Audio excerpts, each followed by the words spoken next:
conversation. As the CEO of Aquila Native American Church of Interlight, cannabis is one of our sacraments that is protected by the federal government for the use in our ceremonies or however we see fit. It falls under the status of earth-based substances, which are given to us by Mother Earth, by the Creator, for our health and happiness, and for whatever we see fit as human beings. God said He gave mankind every plant, every seed-bearing herb for food and for our use. We, as a Native American church, do not understand legislation that legislates nature.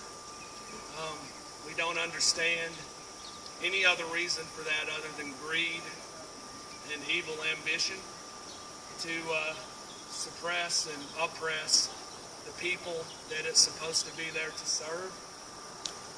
We know from personal experience of our own members of the benefits of cannabis and other plants that are regulated by sovereign nations like the United States of America and others around the world. And we also know that most approved medications by these governments are very harmful. They cause sicknesses and even death on a regular basis. And that's very concerning to us, for the human race and for the generations to come, for my children, the children of everyone that is alive. We know that God gave us common sense and a smart mind to figure out that things that are addictive and harmful we probably shouldn't introduce to our bodies. We know that there are certain agendas by people that hold positions in different places in the legislative bodies, no matter where they are here in the state of Alabama or around the entire country and world, that have agendas, that aren't for our benefit and health, but for the benefits of them and their statures and their places in the state or in whatever their position is in society. And we would implore them to think about the reasons that they took these positions in the first place. I don't know why people take positions to lead the people of states like Alabama and others that are sovereign, that have the responsibility to take care of the people that live under their leadership. We have a hard time wanting to accept that they entered into these positions, wanting to harm the people that they're going to serve. And we feel like that if they think about the things that they're doing, about the children that are suffering and the people with cancer and the parents that have begged for relief for the children that they have that aren't seeing any relief right now. I get up every day and I think about the child that died today or last night while I was asleep, and that could be prevented.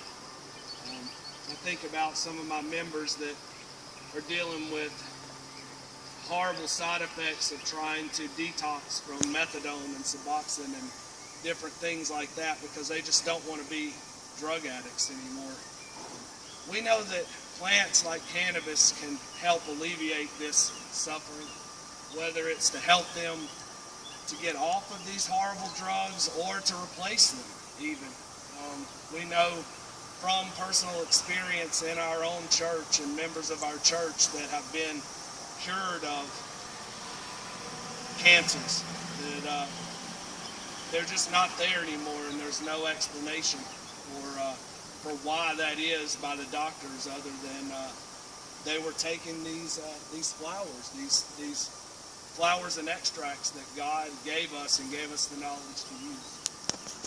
And I would like to say that we're here to press this issue forward in the state where we're ready to be more and more out in the public and out in the open, and we're ready to move forward aggressively.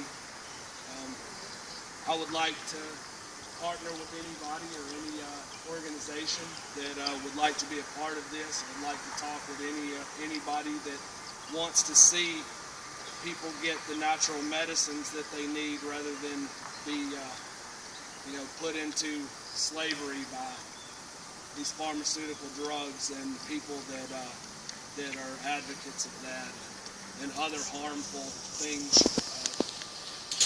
I would like to say that with the church, the medicine is one issue that we're concerned with, and there are many other issues that are attached to these civil rights issues that we're talking about with the cannabis and other plants that are restricted. And we're very concerned with that as well, with all of God's concerns for His people.